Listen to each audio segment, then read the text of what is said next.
नचिकेता ने कहा, हे मृत्युदेव, जिस प्रकार मेरे पिता गौतम वंशीय उदालक मेरे प्रति शांत संकल्प वाले प्रसन्न चित्त हो और क्रोध एवं खेद से रहित हो जाए, तथा आपके द्वारा वापस भेजे जाने पर जब मैं उनके पास जाऊं तो वे मुझ पर विश्वास करके पुत्र भाव रखकर मेरे साथ प्रेम पूर्वक बातचीत करें। यह मैं अपने तीनों वरों में पहला वर मांगता हूँ। पहला वर पिता के लिए है, उसके लिए जिसने नचिकेता को मृत्यु में भेजा। पहला वर उसके लिए जिसके लिए हमने पहला अभिशाप मांगना चाहा होता, जो हमें मृत्यु दे। उसको हम दोहरी मृत्यु देना चाहेंगे। आप होते तो आप कहते, पहले तो काम यह करो कि पिता जहाँ हो वहीं इसी वक्त समाप्त कर दो। शत्रु के लिए और मृत्यु जो दे वह शत्रु ही मालूम पड़ेगा। शत्रु के लिए पहला वरदान कि मेरे पिता शांत चित्त हो जाए, उनका क्रोध विलीन हो जाए, और जब मैं घर लौटूं तो वे मुझे प्रेम से पुत्र भाव से स्वीकार कर सके। इसमें कई बातें हैं। एक तो जिसने बुरा किया है उसके लिए शुभ की मांग है। बुद्ध ने कहा है, तुम्हारी प्रार्थनाएं अगर तुम्हारे शत्रुओं के लिए ना हो तो व्यर्थ है।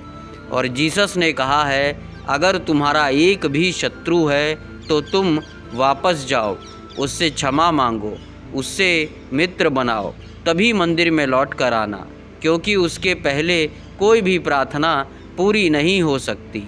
अगर कहीं भी कोई तुम्हारा चित्त में खटका है कांटे की तरह, तो उस कांटे को तुम मिटा दो, अन्यथा जीवन के फूल नहीं खिल सकते। नचिकेता ने कहा, मेरे पिता शांत हो जाए और जब मैं लौटूं तो मुझे पुत्र भाव से प्रेम पूर्वक स्वीकार करे। यह बड़ा कठिन है। दूसरी बात, क्योंकि नचिकेता लौटेगा मृत्यु को जानकर, बड़ा मुश्किल होगा इस ज्ञानी पुत्र को पुत्र की तरह स्वीकार करना, बड़ा कठिन होगा।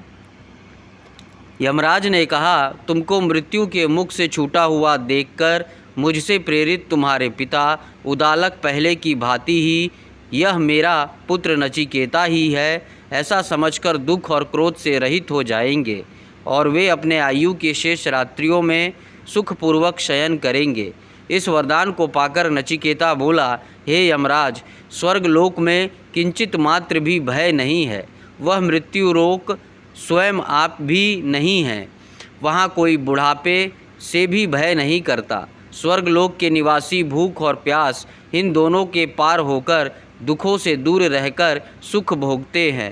हे मृत्युदेव, आप उपयुक्त स्वर्ग की प्राप्ति के साधन रूप अग्नि को जानते हैं, अतः आप मुझ श्रद्धालु को यह अग्नि विद्या भली भांति समझाकर कहिए, जिससे कि स्वर्गलोक के निवासी अमरत्व को प्राप्त होते हैं। यह मैं दूसरा वर रूप मांगता हूँ। नचिकेता कह रहा है, मैं दूसरी बात मांगता हूँ, जिससे मैं मृत्यु के पार हो जाऊँ, जिससे मैं अमृत को उपलब्ध हो जाऊँ। यह वरदान मृत्यु से ही पाया जा सकता है। जिन्हें जानना है कि मृत्यु के पार क्या है, कैसा जीवन, वे मृत्यु से गुजरकर ही जान सकते हैं। तब यमराज बोले, हे नचिकेता, स्वर्गदायिनी अग्नि विद्या को अच्छी तरह जानने वाला मैं तुम्हारे लिए उसे भली भांति बतलाता हूँ। तुम उसे मुझसे भली भांति समझ लो। तुम इस विद्या को स्वर्ग रूपी अनंत लोकों को प्राप्त कराने वाली तथा उसकी आधार स्वरूपा बुद्धि रूपी गुहा में छिपी हुई समझो। तुम्हारे भीतर ही छिपी है वह अग्नि, जिसके माध्यम से तुम अमृत को उपलब्ध हो जाओगे। तुम उस महासुख को उपलब्ध होोगे जहाँ कोई दुख नहीं, उस परम स्वतंत्रता को जो मुक्ति है। लेकिन वह अग्नि तुम्हारे ही हृदय की गुफा में छिपी है। उस अग्नि को खोजने तुम्हें कहीं जाना नहीं है। उस अग्नि को कहीं और प्रज्वलित नहीं करना है, वह प्रज्वलित ही है। तुम उसके मालिक ही हो, तुम अमृत हो ही, लेकिन तुम्हें इसका बोध और पता नहीं है।